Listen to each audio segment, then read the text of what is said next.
they don't have to be going back and forth. It just Judgment Day is everywhere. They're on NXT too. Like they're on all three shows. You need Judgment Day. You don't. No, you don't. Not in the way that they're using them. Yeah, I feel like they should either be. I feel like they should be on Raw in NXT because Dom has the NXT title, but they don't need to be on SmackDown. They need to have SmackDown have their own tag team titles. Literally, the catchphrase is having Judgment Day on SmackDown would take away an opportunity from like a club or a the new Hurt Business or whatever. Exactly, they should be the main focus on SmackDown. It's like you don't need Judgment Day. Everybody they're wasting, but it's like their literal moniker is we run Monday Night Raw. When do they say we run SmackDown? Never. Yeah. They're everywhere. I was gonna say they run the whole WWE. but on a side note, since we're talking about SmackDown, when's the last time that Bobby Lashley had a match? He doesn't need to right now. I mean, it was before WrestleMania, right? Yeah. So this was the whole Bray thing. It was the whole Bray thing. Yeah. So this new hurt business. We saw the segment with Judgment Day, but before that segment, they weren't being featured like every single week up until that point, and that's why I'm asking like when's the last time Bobby had a match? Because when I see him with the Street Profits, I'm thinking, okay, if this is a new group, then we should be seeing this featured every week, and if not, at least as a main feature of SmackDown, because it's an intriguing group. And honestly, I don't even know if they're baby faces or heels right now because Street Profits are still coming out dancing with the solo cups and such. And Bobby Lashley is still Bobby Lashley. And it was assumed that they were a heel stable now, but we don't know. They came in and beat up the Brawling Brutes. But I mean, that's just like the fight. Okay, but Brian, you didn't see this because we went because we were there on SmackDown. But after the show ended, there were 2 matches afterwards, and it was Ray and Santos Escobar versus the Street Profits, and they actually had a match, but they wrestled in their suits. Like they just took off their jackets, and this man, Montez Ford, legit had a vest with a tie, dress pants, dress shoes, and then Angelo Dawkins legit still had his button-up shirt and everything. And we're like, yep. And they wrestled in slacks and they wrestled in like IRS. I'm like, why wouldn't you just give them similar gear to Bobby Lashley? I joked. I was like, Bianca Belair didn't make the gear yet. she didn't make the gear yet. You know, she got that knee injury. She was out. You know, she didn't get to make the gear. But no, literally, they wrestled in the suits. Literally wrestled. And Montez Ford was hilarious. He was he was doing all these antics and like laying on the apron and doing all types of shit, but he's funny. Oh yeah, no cameras, so you got to see. Yeah, he was acting. They normally don't do. All right, yeah.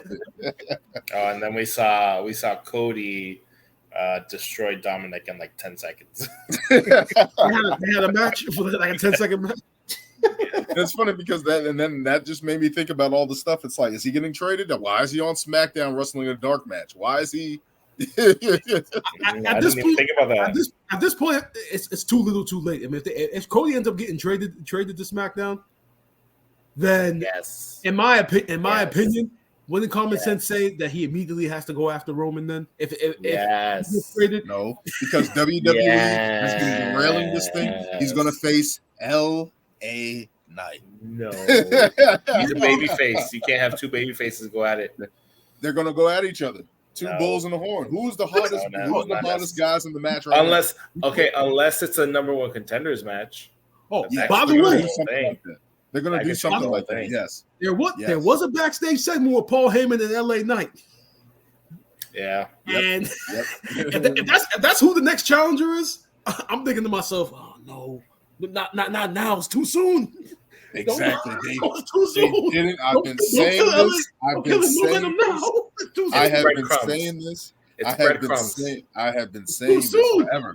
They did not build it correctly. They did not go through the proper breadcrumbs. channels. It's not happening. It's not happening yet. Don't do that to LA Knight now. I'm just saying they got to do this right. What have all mid-card guys done? What have Shawn Michaels done? What has Triple H done? What has The Rock done? What has Austin done? They all won mid-card titles and had a run.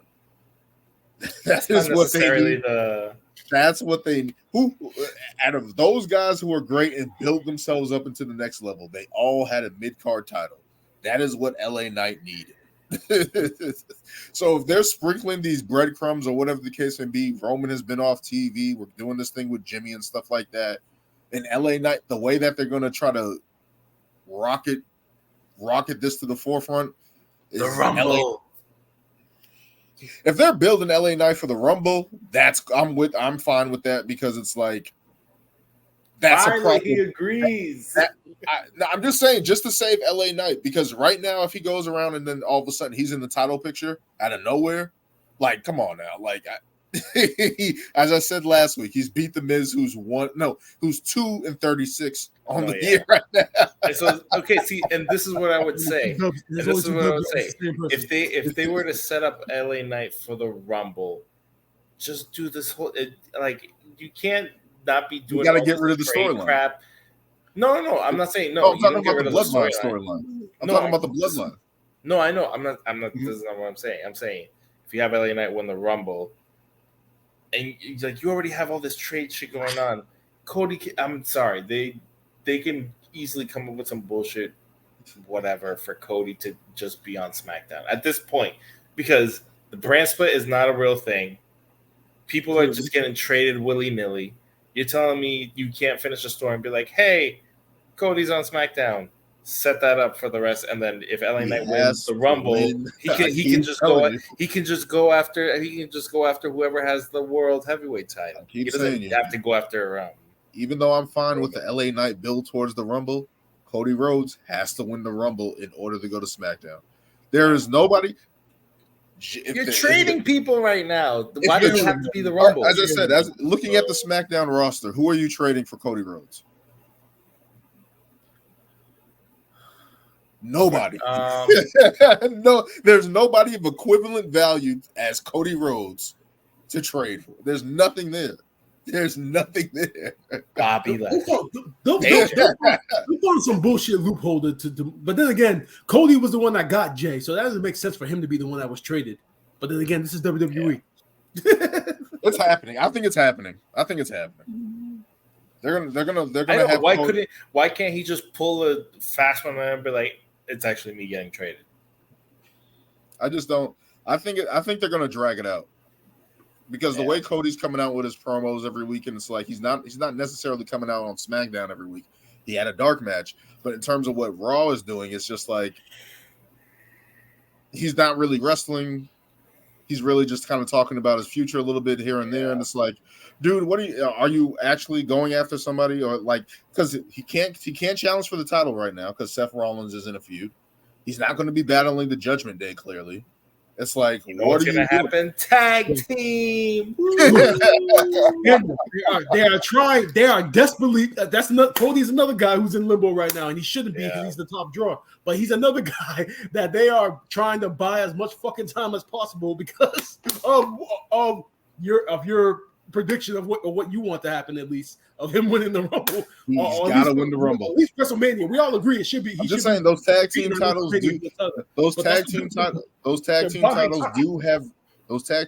do have red and blue straps. I'm just saying. Plays into his character. This is what I talked about later on, and it's crazy to see how the Bloodline story is literally in shambles, and it's only September.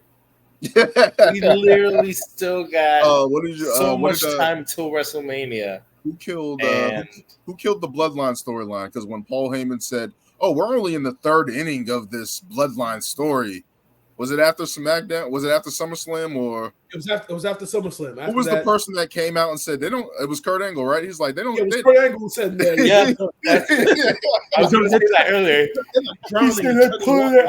They're pulling it out of their asses at this point. Like they don't have anything. They don't have anything. Literally, they're done. Like they're done. Jimmy and Jimmy, yeah, they pulled it out their ass. It's over, man. They gotta let it go, man. Yeah, it's over. It's done. We appreciate the long-term booking. We appreciate the storytelling, but it's like at some point, a little too long. As soon as Kevin Owens and Sami Zayn weren't involved anymore, the storyline did kind of start to a little bit. You want to know what would have been the perfect ending? Jey Uso winning at SummerSlam. That would have just been it. That just would have been it. I think I was saying they're not going to have Jey Uso beat him, but that would have been the perfect ending. You could have had Roman Reigns go on break into the Rumble and be in the Rumble and probably be in one of the greatest Royal Rumble matches of all time. You could have done that. Like that could have been out there. You could have built Jey Uso to see if he could have been a star, see if he could have did it on his own. See if he can have one of the Randy Orton babyface run that they first did, or something like that.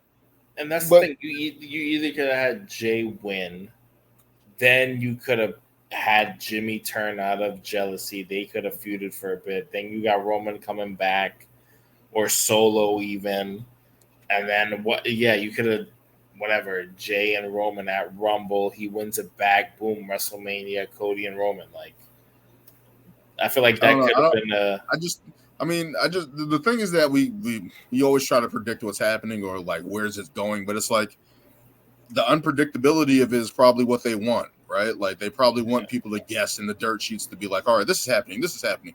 Us, people who love wrestling, watch random, make a podcast. Hey, this is what's happening. This is what's happening. So we're talking wrestling, so that's basically what they want, but it's just like we need a clear direction. We need an idea of something was going on, and when we don't, that's what they want. Like you just said, they don't want us to know nothing. That's what they want. That's what they ultimately want. They don't want us to know. And then when it finishes, we can just complain about it. What do you mean Solo wins the title? What do you mean he's the new head of the table? It's Elimination Chamber at WrestleMania. What? We're not getting Rocky Maivia. We're not getting. He said Rocky. Oh wow. We're not getting The Rock. No, we're not getting. No. All right. I guess. So much fantasy booking. It's crazy.